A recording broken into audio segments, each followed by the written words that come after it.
Hello, everyone. Good evening.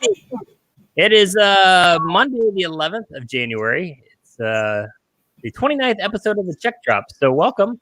If you're tuning in, if you're listening to the podcast later, welcome as well. I want to jump right into this today. My guest today has performed at many comedy festivals across the country, including Moon Tower and the Out of Bounds Comedy Fest, as well as the Big Pine Comedy Festival, where I first met her. She has a comedy special on the Dry Bar Comedy from VidAngel that was just released as well. Please welcome to the Check Drop, Jasmine Ellis. Hi, hello. Thanks for having me. Oh, absolutely. I'm slowly but surely rolling through all my favorite comedians. It's long to get to you. Yeah, it's okay. This is my first time checking this out, though, because I saw it and I was like, oh, so Chuck is just not going to have me on his show. I'll wait. I'll watch after I'm on it. I'm very petty like that. I keep saying to people that respond that way that I just say the best for last. So I appreciate the flattery. Yeah. Well, you're one of my newer clients, and as I told you before when I brought you on, that I'm very, very picky of the clients I bring onto my college roster, and over the last 2 years, I've literally only brought on 2 people, and you're one of them. So, wow. So you are hand selected. So you are one of my special friends. So thank you. So let's jump right into it. Like, tell the world when you got started doing stand-up comedy. So I started doing comedy roughly 7 years ago. I was kind of in this weird transition because I just got my degree from Midwestern State in communications and broadcasting, and I thought I was going to. Where is Midwestern? Is that in Texas? Yes, it is. It is in Wichita Falls. And I have to clarify because people are like, Wichita Falls, no, not Kansas. There's this tiny place called Wichita Falls, kind of on the border of Texas and Oklahoma. It's like 2 hours away from the Dallas-Fort Worth area, which is where I'm from. So I graduated and I had a degree in broadcasting, television, journalism, broadcasting. And I thought I was going to be a legitimate coming up next at 5, like a real newscaster with like important stories. And is that your radio voice? Let's see, like my full-on broadcaster voice. This just in, I am being interviewed on summitcomedy.com's The Check Drop. So nice. Like, if you wanted me to do like that. You still got it. Something to fall back on, right? Yes, just in case. You never know if I need to give like report clips, like just this in, nobody's here. I don't know, like just live reports from the comedy club. I'll do that if that's what it comes down to. But yeah, so I got my degree and I thought I was going to do serious news. And then I decided to come back live with my parents for a little bit because my dad got really sick. And I was like, I don't know what to do with myself. I have this terrible job. I hate doing retail. I don't want to do this. And one of my coworkers had just moved back from New York. And he was like, you're really funny, especially when you're like having a breakdown. Have you thought about we worked laughing at your pain? Yes. We worked in a really high stress, high end retail company. It rhymes with Freeman Farkas. And it was super stressful and just the most aggressive customers. And he was like, you should just come do a little stand up, try it out. And I was like, no. So I literally went to the comedy clubs to hang out. And I would like have my notebook with me with my jokes and then like say I'm going to sign up and then didn't for like 2 weeks. Literally people were like, because there's only like a handful of women that show up. And I was like borderline cute. So like all the dudes were like, what are you doing here? What are you doing here? And I was like, oh, I'm doing a story on comedians. And then they wanted to talk to me too much. And I was like, oh God, I don't need to hear about these comedians' lives. So was this while you were in college? No, I graduated already. Okay. I was like, I was 21 or 22. I just graduated. Okay. So yeah, I am 20, not just like 24. Anyways, it doesn't matter. But yeah, I finally got up there at the very first time. I think my very first show was Hyenas in Dallas. And I just recently headlined Hyenas in Fort Worth. So that was a fun little full circle moment for me. So yeah. Nice. And in what year was that you started? That was 7 years ago? 2013. So yeah. Okay. So they always say, so 7 years in, they always say a lot of comedians say that, to become a full-time comedian, you don't reach comedian status until you get 10 years in. Do you feel that that's true, or like until you find your voice? Do you feel like you found your voice, or are you still kind of adapting to that? That's an interesting question. I feel like I absolutely know who I am. And when I perform on stage, the personality you see is me. That's my voice. That's exactly who I am in this moment. Now, will I be a different person 3 years from now when I hit a 10-year mark? Absolutely. I should hope so. I should hope that I continue to grow. So at 24, I only had so much life experience. I had never been in a real relationship. My jokes were in a very different, I'd never paid bills myself. Like I was living with my parents. I was in a different headspace completely. And now I can look back at that. But as far as like, I hate the expression finding your voice, because I feel like a lot of times it's people saying, I don't know who you are and I refuse to watch your whole 10-minute tape. So if you can just write a 30-second joke that makes you sound like the kind of guy I like, then you have a voice. And I just kept being me and just fine tuning and being more specific. One of my favorite comedians in the whole world, who's actually one of my best friends and works with you too, Jenny Zagrino, taught me the expression, the economy of words. So for me, I am kind of long-winded, kind of scatterbrained, and I still do that on stage, but I've really gotten good at trimming the fat in a writing sense. So just so that like what I'm saying on stage is exactly who I am and what I want to say. So I feel like I already have a voice, but will I be someone different in 3 years? I hope so. I want to keep growing. I do not want to be stagnant. I do not, it would be so arrogant to think at 7 years I'm the best comedian I could ever be. That's lazy. Nah. And who knows, with like only really performing at half mast for the last year, I almost feel like I'm 6.5 years in. Like I feel like half of last year shouldn't count, like in my opinion. There's a few things I want to go over in that. First off is the economy of words. I like that phrase. So is that just literally just, speaking specifically in like trimming the fat off the jokes and such? Is that what she meant by that?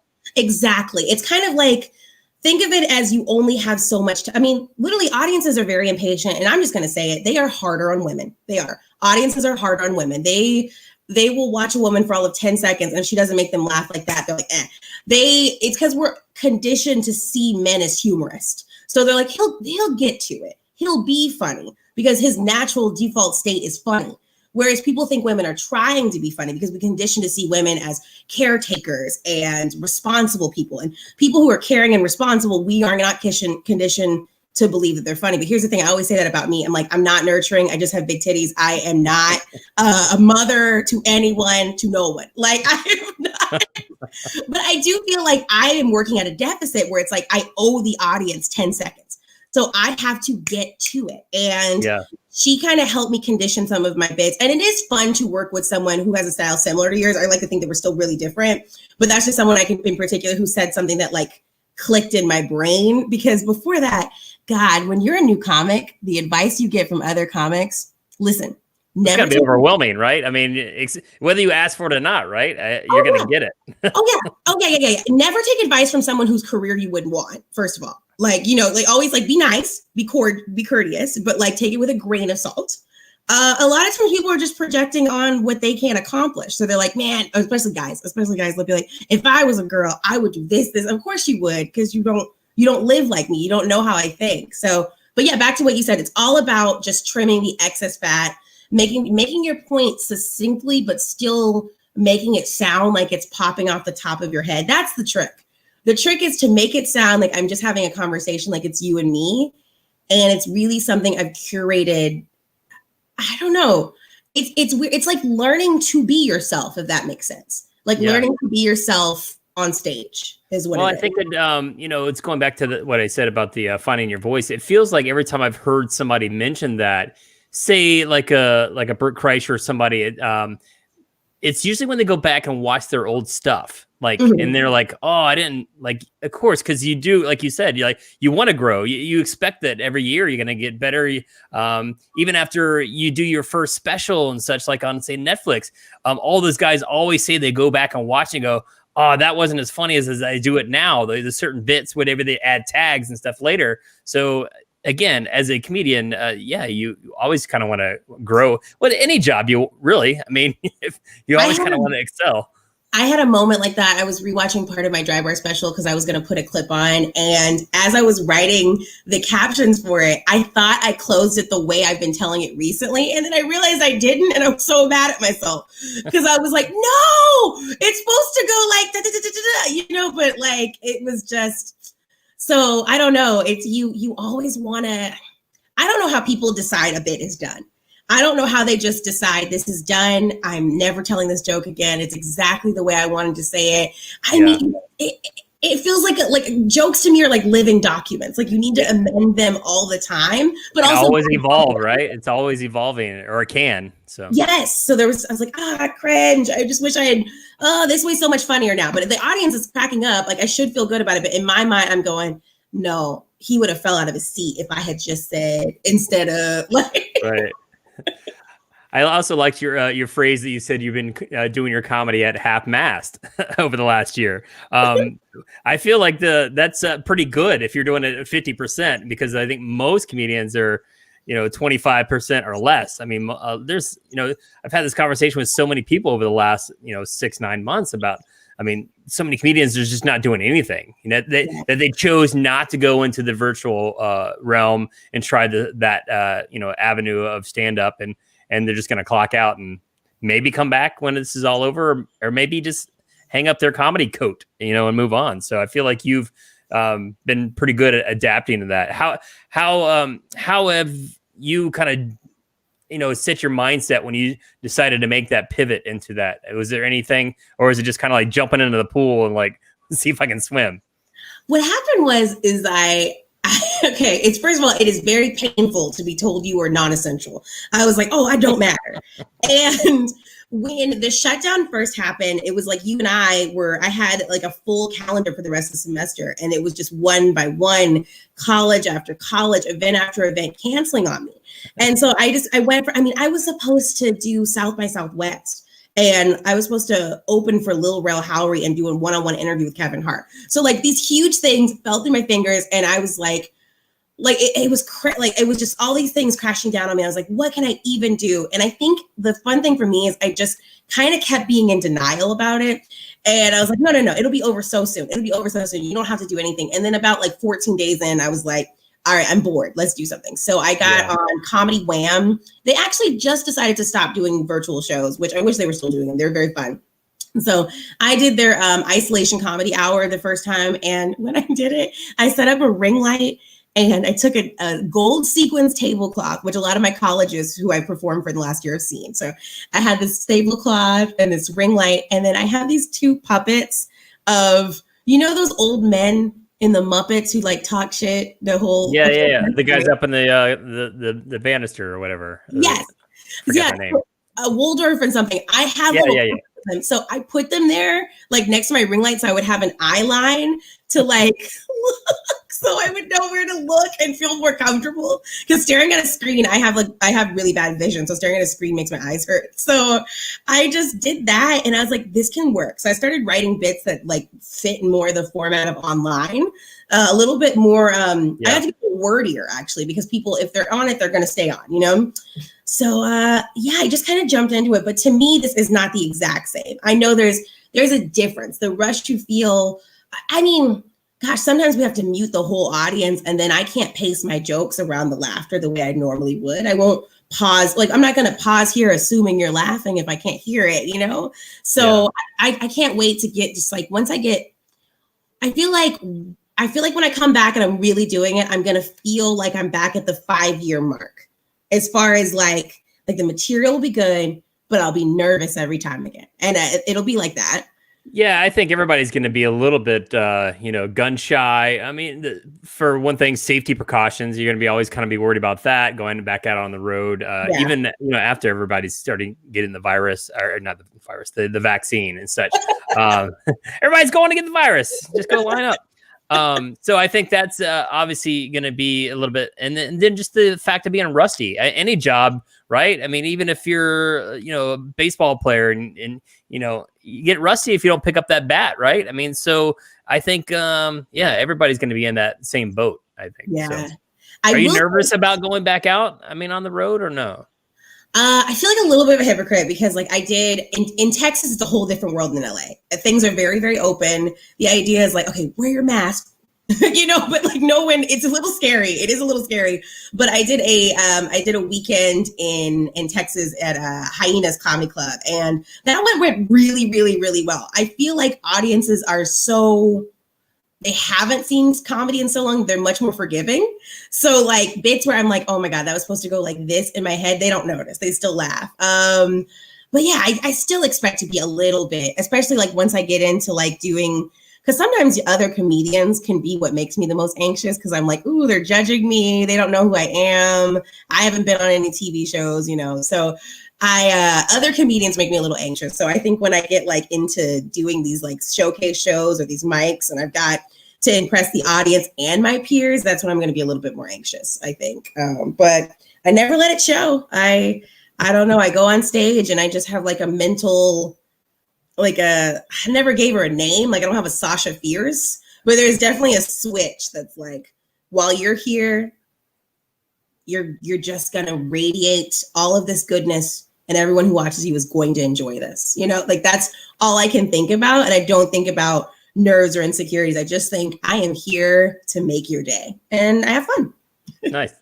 Well, have you done any of the Zoom or virtual shows that you're like, holy shit, that was amazing? Have you had any of those like big moments, or like you would have like traditionally, obviously you walk off stage and you walk away going, holy shit, that was just one of the best shows. And has that happened in a virtual space?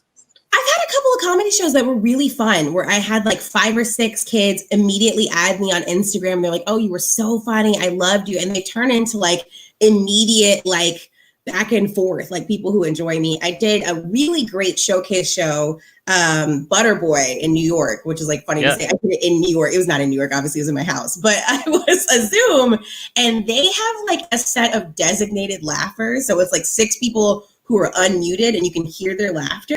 And it just felt so much like a real show. It was so fun. And I got that through Marianne. Yes. Yeah. Marianne, who was awesome. And she's great. I've seen her at so many comedy festivals. We all hang out and such. She's a good egg. Yes. Like and then I also did this one called Excess Malarkey, which was it's a London-based show. So it was like 2:00 my time. And that was so fun. I was the only American on the show other than Judah Friedlander, who was the headliner. Yep. And it was, I just kind of just went off the dome about just like America versus England. So I guess it was really fun because I wrote material specifically for that show. So it was kind of like, you just got to hope this works. And it really did. So that was one where I walked away and I was like, you can't tell me I didn't kill. You cannot tell me I did not execute that. How was I haven't really kept up with like the comedy world outside of the States. Are they doing more live and virtual, or like is it 50-50 just like us, or like how is have you done research on that overseas? Back in June, they were still in a pretty hard lockdown, so it was a lot of Zoom and virtual shows. That's the only international one I've been offered. So I don't. Okay. Because like now I see pictures of like in Wuhan. Now they're out like just partying, like everything's back to normal. Like, well, shit, that sucks. This is ground zero, and you got your shit together apparently because it's all working out for you guys. I mean, you remember they banned us. Like we can't leave. Like I was in the process of getting a passport early quarantine when we thought this was going to be over, and I was going to do like cruise ships sometime soon. Right. And yeah, it took me like 6 months to get my birth certificate. I don't think they're going to let me out anytime soon. I don't know. Yeah, it's funny how just your whole world shifts and changes. And like you spoke earlier about like, like it took you about 2 weeks to realize like, I am bored. And I was like the same thing. I was like, I'll just take some time off and this will all be over here in a couple months. And, I'm tired of these virtual shows. I mean, and I'm so glad that it's happening, obviously, because it's allowing Summit Comedy to stay in business.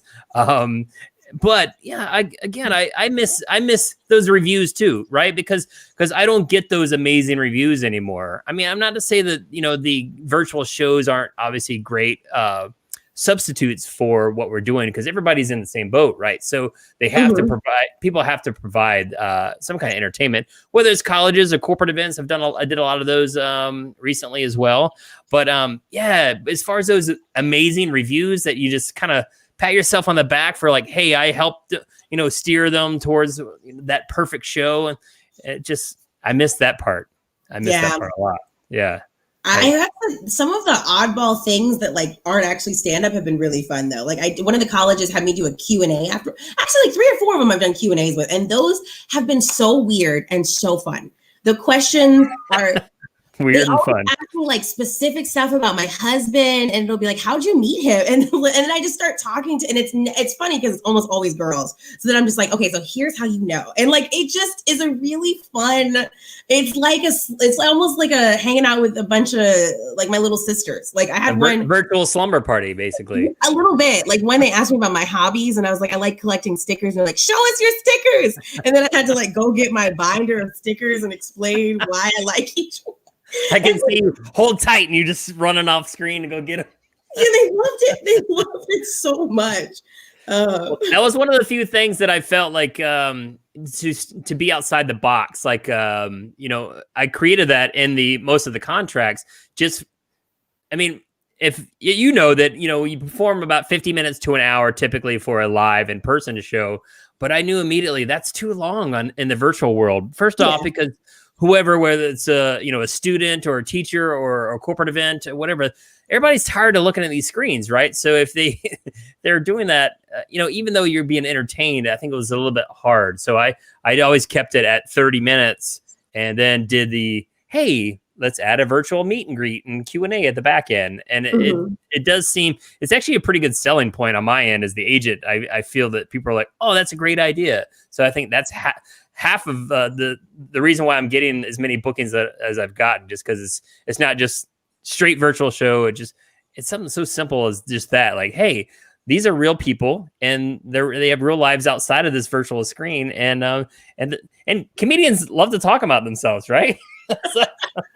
So, I don't mind. I honestly don't. So why not add a 15-minute Q&A virtual meet and greet on the back end? It seems to be working. So I'm glad I'm glad you mentioned that aspect. So that it's not too dreadfully painful. I mean, I know some guys, once they get off stage, they don't want to talk to anybody. But hey, part of the gig, right? I mean, it's funny too, because my on stage at my house, like I don't usually. So that like sequence tablecloth thing, I really do use that as like a whole backdrop. Like I've created a whole thing. And I love it. Oh, what I like to do is I set it in a different room. And so I'll have a green room for myself. And I have I'm doing my makeup. I have a little snack. I have some water. I'm playing music. And then I have it turned up. And when it is time, I walk onto the stage. I swear it is a mental reset going from They've done studies on this, like people who are having trouble adjusting to working from home, they need to get up, shower, go for a walk around their house, and then come back to work. Because you can't just sit in the same, it's like a mental reset for me. And then I'm just like, let's have fun. Let's make this a fun experience as much as possible. So, I mean, it's not terrible. It's not nearly as bad as I thought it was going to be. Oh my God. First 2 weeks of the pandemic, I was like, y'all are desperate. It's just 14 days. Chill out. Comedy will be here. And then I was like, please book me on all your things. I agree with that mentality though, about the whole like working from home type scenario that, and I adapted that pretty well. Cause for half of my comedy career business, I've worked out of my home. There was a stretch for about 8 or 9 years. I rented an office that I had to go to. That's when the kids were little. I was like, I got to get the hell out of the house. I just can't work.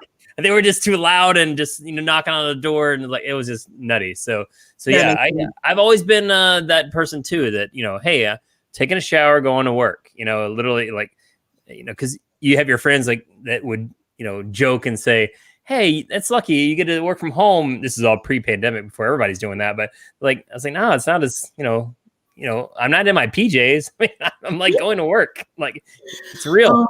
My poor husband has always worked from home our whole relationship, and I'm working on it. But I have this thing where if I have a thought in my mind, I'm like, ooh, Alex. So anyways, I have to be like, oh shit, this is his job. But in my mind, I'm like, oh, you're just available to me because you're just at your house. But he literally rolls out of bed and works all day in the same clothes he slept in. And to me, it's just like, you're just tinkering away on a laptop. You're not working. Like if you had a job, you'd wear a shirt with a collar. Like that's how I see it. I feel like those are the people that don't make their bed either. They just like, well, I'm just going to go right back in it. Right. No, I have to. I have ADD though, so I have to really trick myself into being like, this is the day you do something, you know? And your husband, if I remember correctly, you said he's a writer. Is that true? Yes. So he's a content writer right now, works for several different websites, does content for them. And then when we met, he was also stand-up. So we met doing stand-up comedy. Oh, I didn't know that. Yeah, he's transitioned more into stand-up. He was always not stand-up, writing. We were like polar opposites. You know, I feel like when people first start, the first 6 months, they have one of two skills down packed. Me, I was all performance, no writing. So it was just like, y'all ever been, you know what I'm talking about?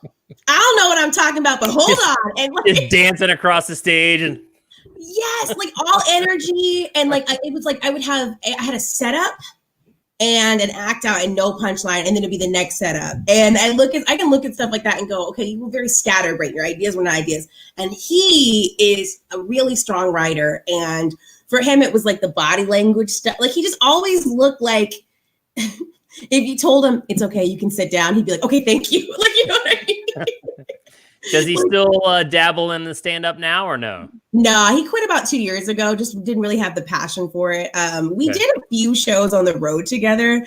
And then it's also, people are so weird about like stand-up couples. If the woman seems to be like the stronger performing of the two, like it's a very odd dynamic. Like I have people who are like, oh, does he write for you? And I'm like, no, I write. Why would I need him to write for me? I'm my own person. Well, you just said he was a writer. So, I mean, in theory, like if he had some good jokes that he wanted to write and deliver to you. Does he try and do that? I just asked the same question that you just I hate it being asked. I apologize. It's not the question, it's the assumption. I didn't assume. That's what bothers me. Like, literally, I had one of my uncles at my grandfather's funeral. And I was like, I literally said to him, I would cuss you out, but your daddy just died. But like, he really, he made me so bad. He was like, Jasmine, you know, I listened to your comedy album and it was so good. And then he sticks his hand out and he goes, Alex, you are just helping my niece so much with writing everything for her. And I was like, excuse me? And it's just like, first of all, it's not even, where would he even get this idea? Like, everything I said, I'm so personal. I'm so me. I'm also very much, my identity is also wrapped up in a lot of like what boxes I check off. I'm a Black woman. I write from the perspective of a Black woman. I am married to a white man. No, that white man did not write my Black female jokes. Like, it's right. I love my uncle, but I was like, I'm not happy with what you just said. Peace be with you. You know what I mean? Because it was literally at the funeral. He just decided to thank my husband for my career. And I was like, excuse me? Well, you mentioned earlier too about being the female comedian and having to have you got to get them quick with that first 10 seconds. Yeah. What do you think the biggest hurdles of being a female comedian in a male dominated sport per se? Do you think there are hurdles that you've had to jump over that say typical male comics haven't had to go down? Oh yeah, for sure. It's funny because it's like, I feel like acknowledging it sounds like you're whining, but I don't care. One of the biggest things is just like, it's access created by opportunity. So you've got male headliners who can take on male features and male openers on the road with them because everyone feels comfortable and that works for everyone. And there's a lot of male headliners who, either are complete creeps and shouldn't be anywhere. They should be locked away. Right. But there's also this thing where they're just more comfortable working with other men. It creates an environment they're used to. It's like when you're the outlier, when you're different all the time, like when I go to any open mic anywhere, I'll be lucky if I'm one of 5 to 10. And if there's 50 people on the list, 5 of them are female. Like, it's rare. So then like I had some clubs that would be like, we don't put 2 girls back to back. So they would like, let's say 5 girls showed up at 7:00 when it was time to sign up. Doesn't matter. One of you's going at 7:15. The other one's going at 11. Doesn't matter. Sorry, you're going to stay here all night because we have to all the dudes. Then it's like, I can't. Yeah, I go on the road with a male headliner. Well, if they don't pay enough, I'm not going to stay in the same room as him because I'm conditioned to feel like it's a safety issue. And it can be if he's not respectful of my boundaries. You know what I mean? So there's a safety issue all the time. I've got, I've got my taser with me. I'm always looking over my shoulder just to be safe in these aspects. And it's just, that is a hurdle men don't have to face. Men just have to work on being funny. And if you're funny enough, things will come your way. And I think for women, that's the funny thing is the big argument, like there was a whole documentary made called Are Women Funny? And it's like, that's not the question. It's like, is comedy inviting to women? Not enough, but we're working on it. We're working on it. And like, that's all I want is to get to the point where like, I'm the headliner and the club doesn't look twice at me and they're just like, hey, bring whoever you want. And then I can But not a female. They will say that. They will say that. But I want to be able to pass that ladder down and find the next me. Find the person who that's all. That would make me so happy. I want to be able to say like, yeah, here's and not having to be compared to other people. I don't know. It's not harder. It's just when you don't look like what people expect, they have questions and they are less like bias is human. Bias is very human. That's all it is, you know? So. Oh, Nyla says so true. Do you know Nyla from America's Got Talent? Nyla. She's the best. She was at Big Pine and we were on that panel together. Yeah. She's great. I know you've really adapted to the social media aspect, and I see you on TikTok all the time. Is that your main form of the social media platform, or are you doing all of them? I'm on all of them, but inconsistently. My goal for this year is to be way more consistent on YouTube. Because I said I'm more of a performer, so I think it's going to be better for me if I'm like in front of the camera. Instagram has become a minefield of just sometimes I'll be like, damn, am I ugly? Like, it's just like the way the algorithm works and it never shows your photos don't get shown to anyone except for like your 10 friends who talk to you the most. And then anyone who will buy what you're selling. If you're not selling something, Instagram is terrible. So I'm tired of Instagram. Yeah. TikTok is one of those ones you can grow on really quickly. Like I went from like 5,000 followers to 14,000 followers in like 2 days because I just engaged kind of in an argument. Arguing with people will get you places quickly. Absolutely, it would. Drama. There's some drama over here. Everybody flock to it. They do. They really do. Just like one guy, I don't know. It was, I argued back with someone and all these people were like, you're right, tell him. And then it was just like 11,000 more followers, just like that. So TikTok has been the most fun. I really enjoy TikTok. I love that it's just a shorter format and you can just put out what you want. Twitter, I just be talking reckless on Twitter and just say what I want. Not reckless, but just like, it's just random thoughts that pop in my head and things that I know I'm not going to like fully fledge into a full on joke or just like, I don't know. It's really, Twitter is like a fun writing exercise for me. So like, here's today's topics, go, you know, because one of my ambitions would be to write for like a late night show and be able to say, okay, here's today's topics. What's Jimmy Fallon going to say about it? You know, so it kind of gets those gears turning for me. So I like it a lot. Nice. Who was your biggest comedy influence growing up when you were, I guess, becoming a comic? Yes, I would say Wanda Sykes. Wanda Sykes was one of the first comics I watched an entire special from. Her I'm a Be Me special, which came out in 2008, is one of my favorites. I also love like What Happened, Miss Sykes, and like all of her other specials. But I'm a Be Me just spoke to me so much. The act outs, the stories, the connections she makes. She has this great bit about how hard it is to teach Americans the metric system. And it's so like just the way she just like, oh, the children are crying because you can't, like, I don't know. She's just so great. And she has a story about getting a Brazilian wax that just like had me like heaving in tears. And I love storytellers that just like joke, but in the story, which is why I also like Kyle Kinane a lot. And like, I love Dave Chappelle and like, I love Chris Rock. So like, those are some other voices. But for me, I'm kind of a weirdo because I've always loved comedy in an abstract sense, but I wasn't someone who was just like watching a ton of it, dreaming about doing comedy. It was like, I realized, because I got a radio job and I was like the sidekick to a radio show and I made a lot of people laugh and they're like, oh, she's so funny. And I just kind of like realized I have a natural gift for making people laugh. And then I was like, what can I do with it? And then I started watching specials. So it's nice because, you know, when a lot of people say they didn't find their voice for a long time, I think it's because they studied so much that a lot of their voice was kind of mimicking.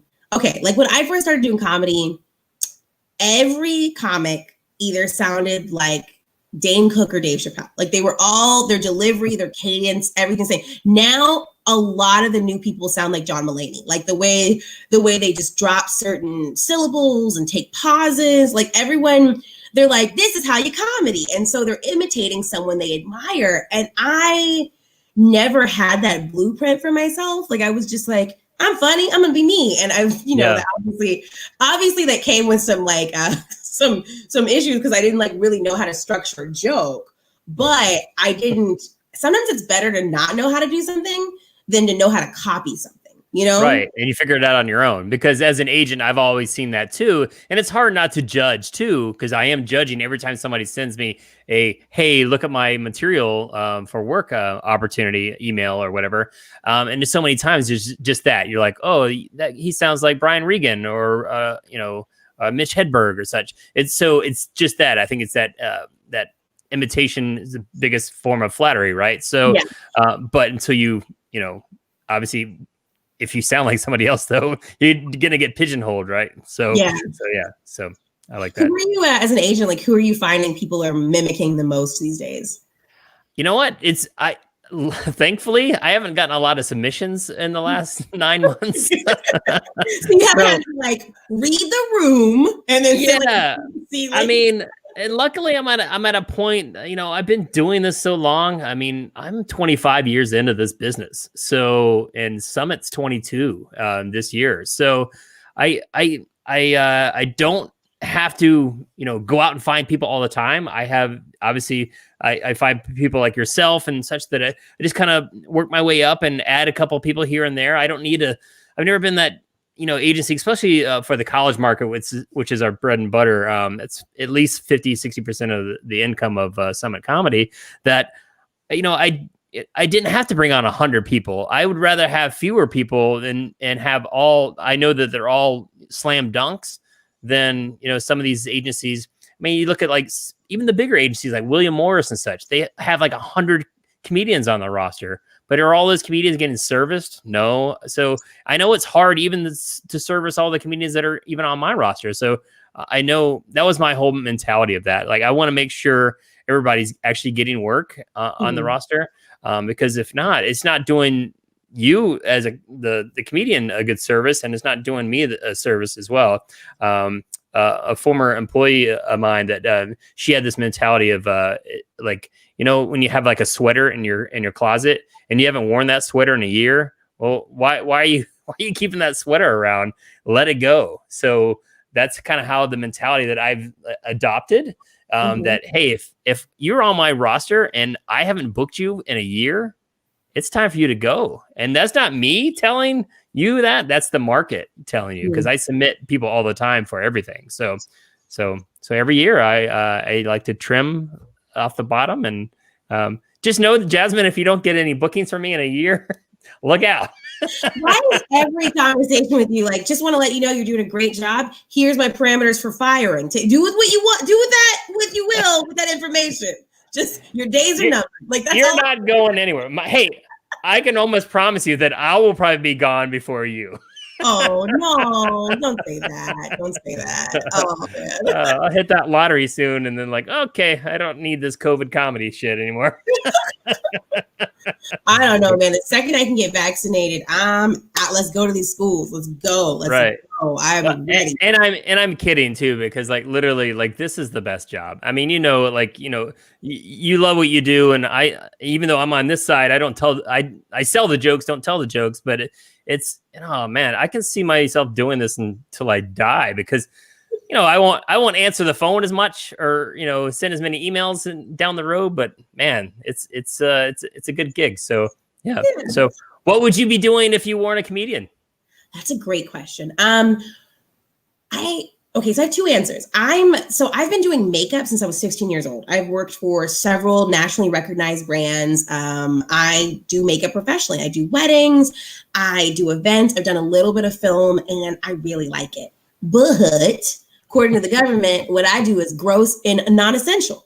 So I lost not one, but two jobs in the pandemic. So I literally I really had so much going on with stand-up and performing that I didn't need to do makeup, but I just kind of didn't want to let it go because I love it. I love being around people. I love creating a canvas, and also like I like free stuff. The discounts are nice. So I was doing. Who doesn't like free stuff, right? Yeah. So if I wasn't doing comedy, I'd be doing makeup.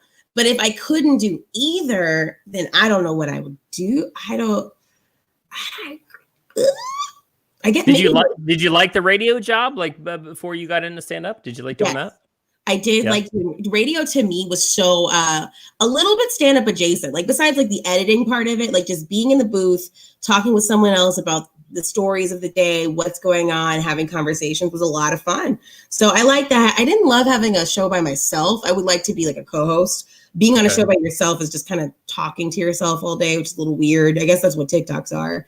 But still, I didn't. At least the TikToks you can read because the comments on the radio, you can't really listen to or get any feedback unless they call in. I guess yell at you.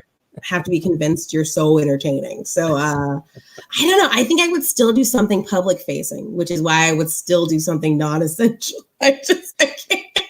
It's amazing how many comedians are kind of followed your path or have gone back to it. A lot of comedians kind of go into like they start in radio and go into comedy, or go into comedy and then fall back on doing some radio gigs. There's a lot of comedians that are in those markets. I mean, even Roy Wood Jr. was a good example too. He was doing prank calls for the radio stations in Atlanta and Birmingham and such. So yeah, there's tons of. I mean, the Ricky Smileys and the so many comedians that kind of went that path. So it creates stability. So you get like you scratch that funny bone itch. You're actually putting yourself out there to people every day. If you end up in a big market like a Dallas or an Atlanta or something, then if you want to have like a little weekly comedy show that you host and you put on the new people locally, you get to do your time, but you don't have to tour, and you're creating income for yourself and building a fan base by just like being in one place. And honestly, I think it's a very practical thing. Like if I had a kid or like one of those husbands that makes you clean and stuff, then like maybe like if I had that makes you clean. I don't know. Anybody listening out there, if you have a husband that or a wife that makes you do anything, you should run. Yeah, that's true.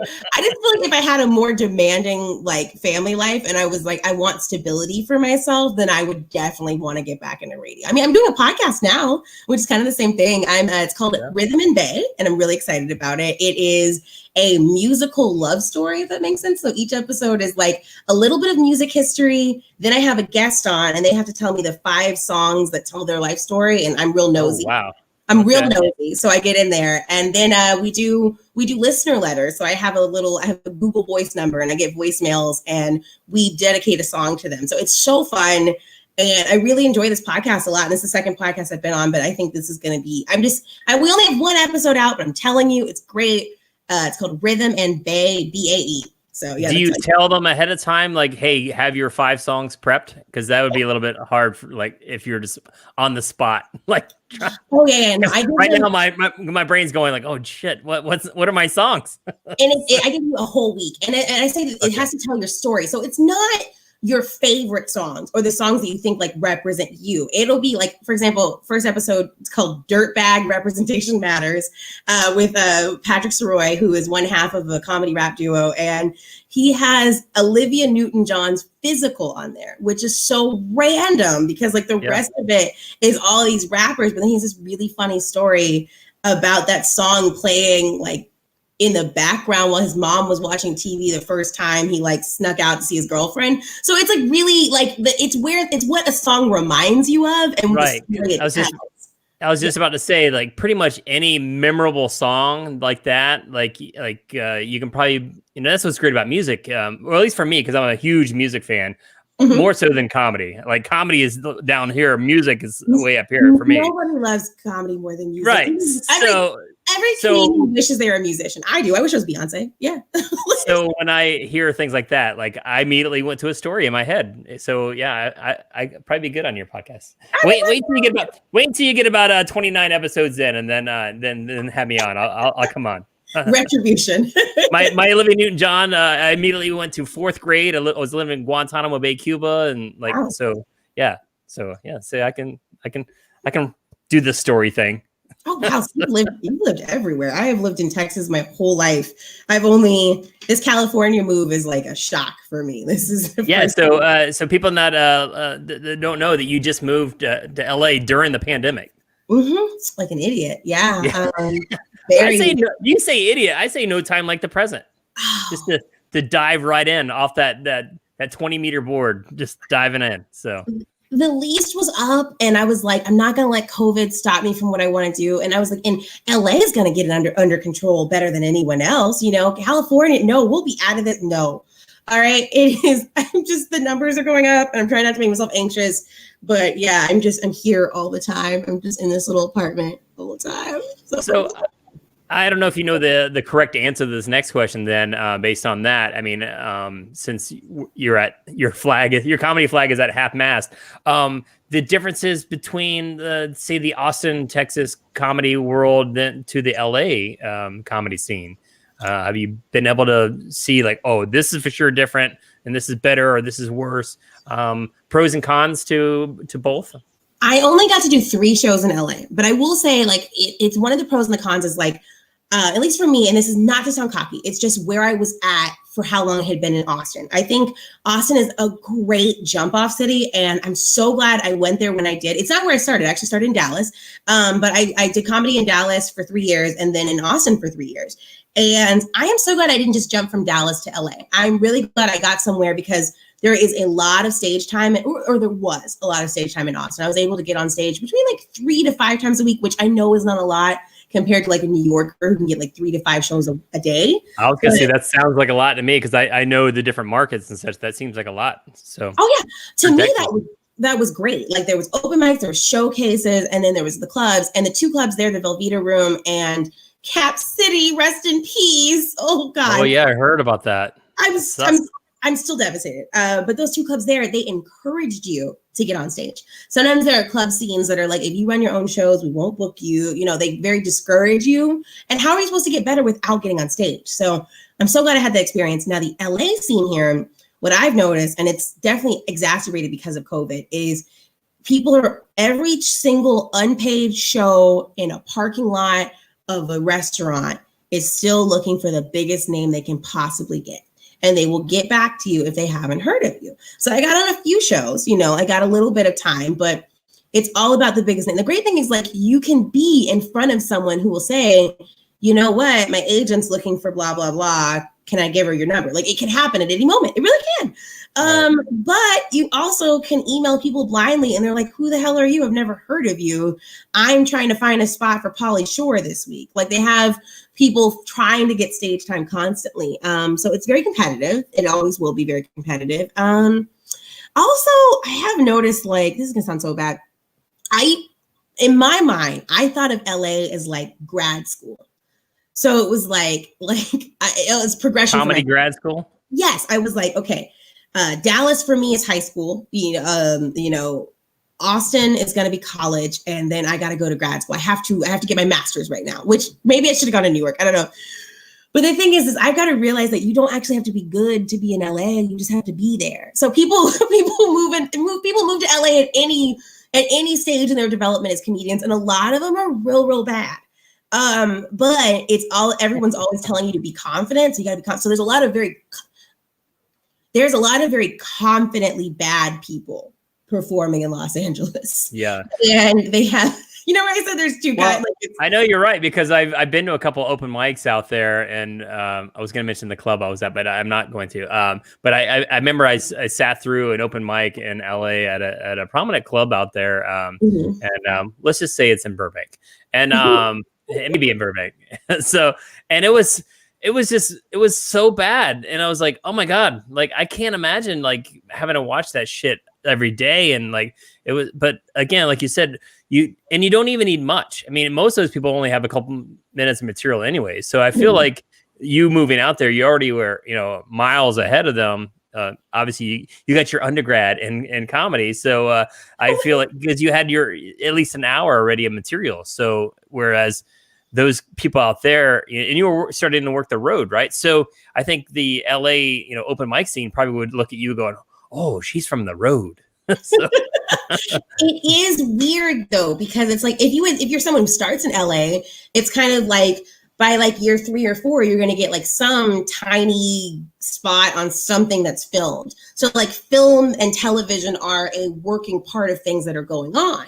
So it's like to be as far into comedy as I am and have no TV credits looks weird, you know? So I feel like that. Maybe it's in my head. I just feel like by now I should be able to say I've been on blah blah blah. But yeah, I think funny is funny though. There's people I know, you know, I mean, I always say, you know, there's a comedian on our college roster named Eric O'Shea, and he doesn't have very many credits, but you know what? He's one of the premier college comedians that slam dunks, standing ovations, and he gets the job done. And it's funny, right? So yeah. I've always kind of looked into that too, as far as bringing on people. I don't really give a shit if you never had TV credits or anything. I mean, the other person that I brought on in the last 2 years was a comedian named Cam Bertrand, and he's out of Tampa, and he doesn't have any credits. And I think he's got one writing credit for Wild and Out, but you know, it doesn't carry a whole lot of weight in this world, right? I mean, you're only as good as your last thing anyway, so it doesn't. I think it's just funny is funny. So I think that'll always shine above and beyond everything. So yeah, I think so too. It's just a little trickier to get yourself on an actual stage in LA. I'm basing this on during a pandemic when literally like these shows were getting shut down, and so people were trying to do like socially distanced space. I did a show that was like literally in like a field. Like the directions were like follow the sound, like, and there were people there. It was like in a field, and there's a photographer. And it Dave Chappelle's field party show? I wish. See, that's the thing. Look at what we're living in now, where I'm like, ooh, I wish I was performing at Dave Chappelle's farm. Like I never thought. I'm not an outdoorsy broad. Like I have hiking boots now. This is wild. This makes you're like, you gonna supply the mosquito repellent? Yes, I really was. I had like, it went from just like Keys, Taser, lip gloss, like Keys, Taser, lip gloss, sunscreen, bug spray. Like you never know what kind of biking situation you get into and we're all willing to do it is the funny thing. I think any comedian who's worth their salt will find a way to pivot right now, you know? And maybe they'll discover different things about themselves. Maybe they realize that writing is really more their strength, or, you know, this virtual vlogging, YouTubing stuff is more their strength, you know? Or maybe they'll like talking to strangers on Zooms, because I really don't mind it. You know, you'll find your footing. Yeah. Now, obviously, when most people make the trek out to LA, they dive into acting classes. Is that on your agenda? Yes, I am in the process of trying to pick which one. But then, like, my next thing I'm going to do is acting classes for sure, because you got to have it. You got to get the experience. Yeah. Any acting background at all, or just your stage time? Oh yeah, so when I was in high school and college, I did a lot of theater. So I've done like on stage acting, and I've done like a couple of bit parts in short films that like friends of mine have done. But I've never taken a formal acting class. It is, by the way, it's so funny. I've been asking people like, what do you think is the best acting instructor? And people from LA cannot answer a question succinctly. Oh my, if you're just like, hey, which acting teacher would you recommend? They're like, you know, acting is something that's truly a deep craft that's so special to me. Sir, I just need an email. They're doing the acting. Maybe they're just showing you the work that they've learned from that person before they want to feel like they got their money's worth and at least act as somebody. If you ask someone in LA what they do or how old they are, you will never get an answer that is one word. Like I asked this, I was like, how old are you? And this girl was like, I was like, I'm sorry. I was wondering if we were born the same year, because I was going to ask you about this song if you'd heard it, because we were talking about something else. And she's like, okay, yeah, I'm 30. And I was like, it's okay to be 30. Like you can just say you're 30. It is, I don't know. I wasn't here long enough pre-shutdown to have positive opinions, because in my mind, all I know is waiting in line to get into Ralph's. Like it's all I know. It's just. I don't even know what Ralph's is. Oh, is that a grocery store? Yeah, it's Kroger. Okay. Here, do y'all have Kroger's up there? Yeah, we have the Kroger's went out of business here in the South, I believe. So we have Harris Teeter is the big one here. So never heard of it. Food Lion, Harris Teeter, Bilo, those are the ones around here. So wild. Publix. I don't know. I've never been to Publix. They do have really good chicken, by the way. So, so I don't know any acting coaches out there, but I do have a commercial agent I can put you in touch with. So I would like money. I don't think you need acting skills to act in a commercial most of the times. Not much. Not. Hold up the shampoo or something and just do this. I don't know. So a little. You have to know a little bit. But I used to have a commercial acting agent in Dallas, and then there was like a miscommunication where they wanted me to come to an audition, or not an audition, like a shoot at like 3:00 in the morning, and I was like, I thought you meant 3 p.m. And then we were like, let's just go different ways. So yeah, I definitely want to do commercial. I am ready to hit the ground running. I know. I promise you, I am not one of those new year, new me people, because like, obviously I said that last year and things didn't work out, but I made my vision board. I bought my crystals. Like, I feel positive things are going to happen. I can just feel it. I just feel it in my spirit. I know a lot of rejections are coming my way, but yeah, that's half the battle though, right? I mean, if you just are Debbie Downer over it, I mean, some people think that, yeah, you can will that into fruition, but I mean, at least if you gotta want it, at least, right? So, I mean, whether you're vocal about it or not, I mean, I'm the same way though. I don't create vision boards, but I put them up here. But I love it. I have this joke where I'm like, it's like making God a ransom note. It's like putting your demands on paper. I like it. I don't know why. It's I'm not gonna bag on it, but if I created a vision board, my friends would put me in a home, I think. It just doesn't fit my space, I guess, my mental space. But so where do you find yourself in 10 years? Like fast forward, if you had the crystal ball, like, and you're looking into it right now, what do you see? What do you see in your career? Oh man, I just put you on the spot. Sorry. I know it feels scary to say out loud what you want. And then like, what do I want versus what do I see? And I'm just like, there's a negative part of me is like, I don't know, struggling. But what I want is I have a pilot for a show I wrote, and I would love to get that off the ground, and I want to star in it. So I want to be on a prestige comedy that I wrote. I want to be on a show that I wrote. I want to still tour. I want to perform at sold out theaters, big sold out theaters. That's what I want to do. I love the comedy club, but I want to do theaters. I want to do the movies I choose. I won't be so like desperate that I'll just do anything. Like, I'll be picky about the things I do, but I want to do them and be able to do them. I want to be like whatever's just below a household name. Like, I want, like, when people run into me in the airport, they'll go, oh my gosh, I really love your work. And then I can just move on and not, oh my God, I don't want to ever be like that famous. Yeah, because then you don't have your your anonymity. Like, you're like, can't go anywhere without getting poked or prodded. So yes, no. I wouldn't be like, I would like to see myself at kind of like the level of like a Mindy Kaling, but like with a stand-up heavy life. Like, I love her writing. I loved the shows that she's done and produced. But I want to act. I guess more like an Issa Rae though, because Insecure is so awesome. I love Insecure. Where do I see myself I don't know. I see myself happy with the work I put out into the world and living comfortably off of it. Those two things are all I care about. So that's I like it. Yeah.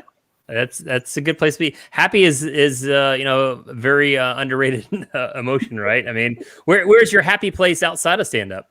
Oh gosh. Do you have a happy place? I mean, mine's on the golf course. Like, anybody ever says like, what's your happy place? That's my place where I just to clock out, just go play golf, have a few beers, and just not have to worry about anything. So materialistic, but like, gosh, there's nothing I love more than just I like shopping. I'm a gatherer. I like finding things like, right. Like in these COVID times, like my little treat to myself, which I don't do all the time, but like when I have to go into a TJ Maxx or a Marshall's, it is just like, I just love discount stores. I love buying stuff. That is my happy place. So like shop. Is it bad to say material things? I just like shopping. Not at all. My wife's favorite, her happy place is Target. So yeah. So it's it's definitely not off base there. So just a good shopping center that has a nice brunch restaurant, and just with me and a couple of my good friends, and we're just when was the last time? I cannot wait to just be a little mimosa drunk and just wander around a Bath and Body Works. That's all I want. Is just a little mimosa buzz and just buy all the candles I want. That's all I want. That's my ideal day. Nice. All right, I have 3 more questions for you. All right, Okay. and the first is when you get to that level of your status of when you're doing theaters per se, what is going to be on your writer? Good question. Smart water, a long stem hot pink roses, because I can't. Like a dozen backstage just to make your room look nice and smell nice. Yes, just to make it look nice. I also think it'll condition the staff to make the room cleaner, because they'll go, it looks stupid to have roses in this ugly room. Right. Yeah. If there's mold on the table and you got, yeah, I get it. I like it. So my smart waters, and then oh man, I want like a nasty, messy, greasy plate of nachos after my set. Like I want hot, ready, like just great big pile of Tex-Mex nachos after every show, and that'll be like my indulgence. But yeah, that's what I would want. And, sounds good right now. Dinner time. And a really, really, really bright makeup mirror. I have to have that, because I hate letting other people touch my face. I will always do my own makeup before I go up, so it's really important to have that. So yeah, okay. Awesome. I like it. Yeah, I was talking to Cam Bertrand last week, and I mentioned something about a writer, and he goes, "Man, I ain't ready for that shit." And like, nobody's gonna put anything. I'd be happy for a couple of Dr. Peppers and some Sun Chips. Like, all right, well. All right. Oh my gosh, the first college you put me on, when it was me and Jenny, we went to Wyoming.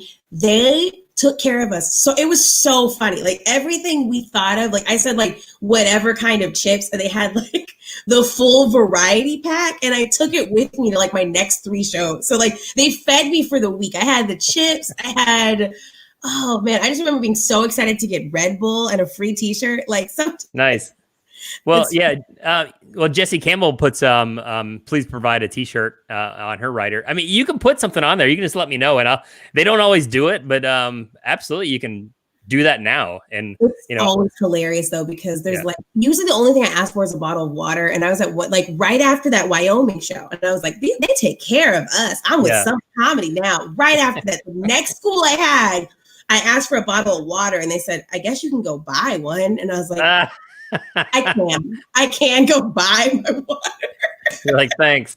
Yeah, it's funny how colleges are no different than any other venue. Like, some are great and some are like, hey, you're just interrupting our day. So, all right, 2 other questions, and I like to wrap it up with this. So, I want you to briefly tell your favorite gig you've ever done and the worst gig you've ever done. Those are the 2 separate questions, and you can decide which one you want to go first or last. Oh, okay. And then we'll wrap it up. Worst gig is easy. Worst gig was I had just started. It was like 6-7 months in. It was this pool hall in East Dallas, and no one who was there knew there was going to be stand up there. And the people were just aggravated that we had the nerve to be talking. And at one point, this dude, can I curse on? I can curse, right? Absolutely, yeah. Okay, so I'm like, I literally just started. I'm like, how you guys doing tonight? It's really funny. I was thinking about, and before I can even get to the punchline, he goes, shut up. And I was like, all right, man, give me a second. And he was like, go suck a dick. And I was like, what? Whoopsie. Like, you with the microphone, go suck a dick. And then starts going, and this is in Texas? Yes, it was in Texas. Okay. And I was so I was only 6 months in, and I was like, why would he talk to me like this? And this other lady got up and yelled at him by name. I think his name was I want to say it was Hector. And she was like, shut up, Hector. That's why you can't see your kids anymore, blah, blah, blah. And they just kept arguing. And it was so uncomfortable. And I know I walked away, but in my mind, I moonwalked off the stage. And it's horrible. So that is always in the front of my mind when I think it was it can't be as bad as the billiard hall in East Dallas. It can't be. Now the best show, oh man. Oh, it's hard. Do I say like the show where I felt the most proud of myself, or the show where I was treated the best? I like to think of it as like if you could have that show, every show for the rest of your career, what would be the one that's come close to that? Like that's kind of how I envision that question as far as thinking being the best show. Like, oh, that's like if it was like this every time, it would be amazing. Oh, I feel like it's a tie between Cap City. When I recorded my album Trash Baby, which is on Spotify, iTunes, all the things, I got to do an hour there, and maybe it was part of it was I love this venue so much and it's felt like home for me, but the audience was just with me every step of the way. I mean, it was material that I really was like, I'm ready to put this out into the world. And it was a full hour. I like longer sets. I feel like I crush on longer sets. So it was just a great performance. And I felt so good afterwards. And I felt really proud of what I did. So I walked away from that going, this is really good. And I remember listening to like the complete raw first pass of it and still being like, oh my God, I got an applause break in the first 5 minutes. And like, I felt like no one who would listen to this could deny that I know what I'm doing. And that felt really good. But then like, when I think about, I don't know, I think that would be it. I mean, yeah, there's other shows where like, there was like fancy hotel rooms and like lobster and stuff. The casinos treat you right sometimes. But when it comes down to like doing what I came there to do, I think when I recorded my album at Cap City was just a perfect night. Honestly, almost every time I performed at Cap was great, but that was when I got to do a full hour there on their big stage, where so many people I love had been before. And I felt proud of what I did. I felt like everyone who came there got what I meant to give them, and that felt good. Yeah, that's awesome. And with that being your special on your CD, was it a CD release or a DVD, or what did you release that as?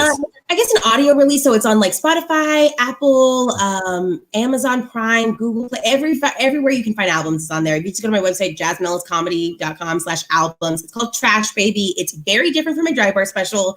I curse on there. I talk about sex. It's very different. But I'm very proud of that material. I like what's on there, and I'm glad it's out in the world. I am.